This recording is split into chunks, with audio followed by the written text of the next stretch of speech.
દરેક ખેડૂત મિત્રો ઘણીવાર એવો સવાલ હોય છે કે પેલા એ લોકોએ કેટલા દાણા નાખ્યા, આપણે કેટલા દાણા નાખવા જોઈએ, પણ ખેડૂત મિત્રો એ કોઈને પૂછવાની જરૂર જ નથી. તમે જાતે પોતાની રીતના મેં કર્યું એ રીતના તમે કરી 200 ગ્રામ જેટલી મગફળી લઈ અને તમે એ કેટલા દાણા નીકળે છે એ પ્રમાણે તમે કેટલું વાવેતરમાં કેટલા દાણા જોશે એ તમે તમારી હાથે ગણતરી કરી શકો છો. તમારે કોઈને પૂછવાની જરૂર રહેતી નથી.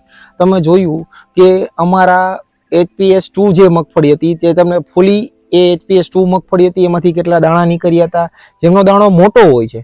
એમ તમારી મગફળી ફોલી અને તમારે જેટલા દાણા નીકળે એને તમે 4-4 ઇંચે રાખી થોડા અંતરમાં, તો તમને ખબર પડશે કે કેટલો તમે એમનો તમારે દાણા નાખવા જોઈએ.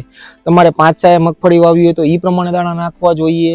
જેમ મોટો દાણો હશે તેમ ખેડૂત મિત્રો તમારે સીડ રેટ વધારે જોશે. તો